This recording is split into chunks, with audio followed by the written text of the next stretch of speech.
This is Jeremiah Israel, and this is the book study. The Valley of the Dry Bones. Going to the chapter, the Bible, chapter 2, page 51 of the Valley of the Dry Bones. Talk about the Bible is an African book. An African book. It's not for the world. Okay? And it's simple as that. And this will prove it. The Bible is an African book. Black people wrote the Bible, and they wrote it primarily about themselves, as I shall demonstrate. Then you can judge for yourself. The first nation mentioned in the Bible is an African nation called Ethiopia, Genesis 2 and 13. The nation of Ethiopia mentioned here was part of the Garden of Eden. Take notice that African Hebrews did not mention anything about England, France, or Germany. But Ethiopia was the first nation mentioned. Just think of it. According to the white supremacists, the black people are supposed to be a people without civilization, without history. But yet the good book connects black people with the creation story and the first civilization. The Garden of Eden was located somewhere between Asia and Africa, where the Ethiopians dwelled, according to the European writer Max Heindel. This garden was located on the sun-skinned continent of Lemuria, east of Africa. This was where the first man and woman was created. One of the ancient names for Ethiopia is Cush. His name is mentioned in Genesis 10, verse 6 and 10. These Ethiopians lived not only in Africa, but throughout the Middle East and Asia. Herbert White, a German writer, confirmed this point when he said Asia was the cradle of the black race. Hebrew scribes related to us that the first great cities were constructed by the son of Cush, great Nimrod. You can check the word of Cush in any other dictionary. It was the Cushites who built the great city of Babylon and other cities in Africa and Asia. So far, we have seen that the biblical scenes and the stories had place in African world and with African characteristics. Having African ancestry, the people was mostly black and brown. The land known as Palestine was called the land of Canaan in the ancient times. Genesis chapter 10, verse 5 and 20. The Canaanites were the blood brothers of the Cushites and the Mizraimites, the Egyptians. Genesis 10 and 6. From the beginning, these African Canaanites lived in the South Turkey, Syria, Lebanon, then known as Sidon, Palestine, and Jordan. Ancient historians did not use names of continents such as Asia or Africa. They used nationalities or tribal names. Nevertheless, the African in the Middle East and the one in Egypt, Ethiopia and Kenya, were descendants from the same family. In the light of this old information, Palestine and much of the Middle East was seen to be an extension of African continent, just as the Madagascar is part of Africa. We must not let European racists define history for us. They have made a terrible mess of it already. We must define history for ourselves and control our destiny. If we don't control our destiny, we shall always be controlled by others. African people and places. Another important point that proves that the Bible is an African book is the multiplicity of times that African places and people are mentioned, when compared to the times non-African people are mentioned. The word Rome and its derivations are mentioned only 20 times in the Bible, and not once in the Hebrew Scriptures, the Old Testament. And the word Greece and its derivations are mentioned only 20 times in the Bible and 4 times in the Old Testament. My conclusion is this: 2 European countries are used only 4 times in the entire Old Testament. This is the next to nothing. Now, let us compare European words with African people and places used in the Bible. The African city of Sidon or Sidonia are mentioned more than 17 times. Ethiopia is mentioned 40 times. The African city of Tyre and Tyran are mentioned more than 57 times. The African people called the Canaanites are mentioned in the Bible more than 153 times. And the Egyptians are mentioned more than 727 times. If you add all the numbers up of the time that the African people and the places were mentioned in the Bible, you'll find that the reference that about African people is seen more than 1,000 times. Wow, that's incredible. If someone read a book and found in it the information mostly about the German people, German culture, and German history and geographic, we would have to conclude that the book was primarily a German book. Likewise, we'll find a plurality of information about African people and black people in the Bible. Therefore, we must conclude that it is an African book. Okay? People gotta understand, this book is not for the world. It's for the people of Africa. The people that came out of Africa, the Hebrews. Okay? When the writers of the Bible mentioned the Hebrew Abraham, Isaac, Jacob, and Joseph, Moses went down into Egypt. This meant that they went into Africa. Egypt is in Africa. The Egyptians enslaved the Hebrew people for 400 years. The Hebrews were not European, but African Hebrews.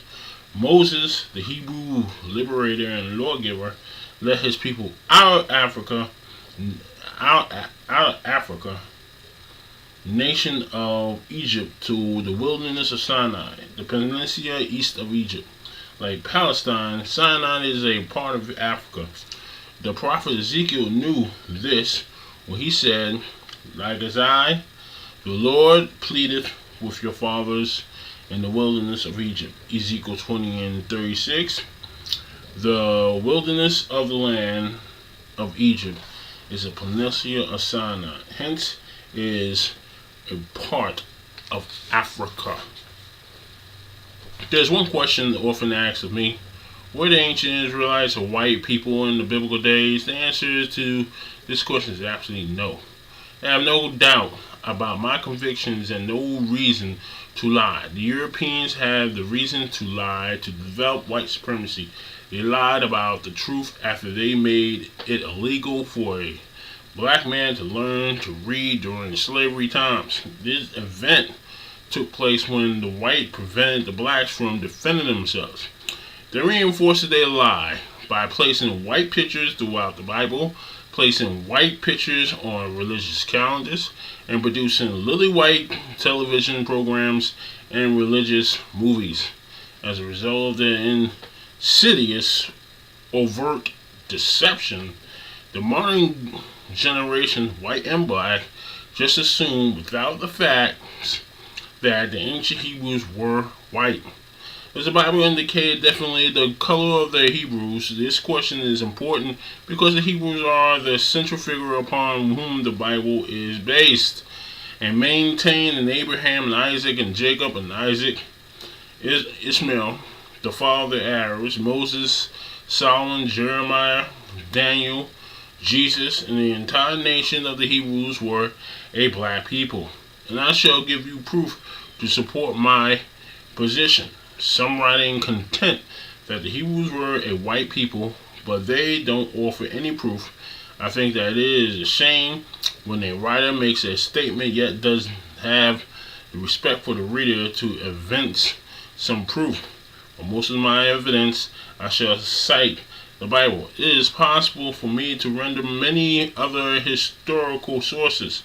However, since we are dealing with the Bible, the superlative proof should be the Bible. Let the good book speak for itself. The Bible is a book that many read, but few understand or know the various races or their characteristics. Joseph was one of the 12 sons of Jacob. after he had been sold as a slave to the Egyptians. He eventually became viceroy of the nation and was second to Pharaoh in authority. When the famine struck this part of the world, Jacob sent 10 of his sons to his neighboring African county of Egypt to buy corn. Arriving in Egypt, the 10 brothers came before Joseph. Joseph recognized his brothers, but they did not recognize him. Genesis 4:2, 1-8. Since the Egyptians were black, Joseph had to be black also. If he had been white, then the brothers would have recognized him easily among the Egyptians. At this time, the famine was great in the Middle East, that Jacob and all his children and grandchildren and their wives went into the African country of Egypt. Genesis chapter 46, 26 and 28. And they dwelled there for over 400 years. Genesis chapter 15 and 13, and Exodus 12 and 40. No white Jews were enslaved in Africa under the black people at the time, only African Hebrews. At this time, I would like to explain the reader that Africa was the birthplace of the Hebrew nation.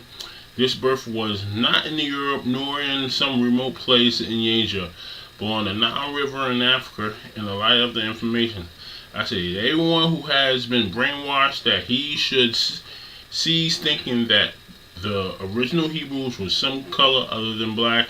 My reason for certain that the mother Africa was the birthplace of the Hebrew nation is the fact that 70 persons went to Egypt, Exodus 1 and 5, and when they departed over 3,300 years ago, their number excluded women and children was 600,000. Sociologists know that there are always more women and children in the population, and when we count the women and children, we have over 1 million people. This was the Hebrew nation that was born in Mother Africa, a nation born in the African environment, born in the African culture, and born in the African learning center, born speaking Hebrew, African, and the Egyptian language. Moses was born here in Africa as a Hebrew, but raised as an Egyptian. He was educated amongst the royal family in one of the most advanced countries in the world. After living in Africa for more than 400 years, the children of Israel went to Egypt and mixed multiple. Exodus 12 and 38. The mixed multiple was caused by sexual relations between the Hebrews and the tribe of the Egyptians people. Okay. In addition, other African people who were living in Egypt joined the children of Israel in the struggle for freedom, and these Africans departed from the people of Israel. I'm going to leave it right there. This book that you see right here, called the Holy Bible, is in fact an African book, meaning African American book. This is not for the world. God was never for the world. Jesus himself said, I did not come to save the world. I came to bring the sword. God and Jesus never referred to himself as saving the world. Only Israel and those who follow Israel. And that's the truth. This is Jeremiah Israel, and this is the Jeremiah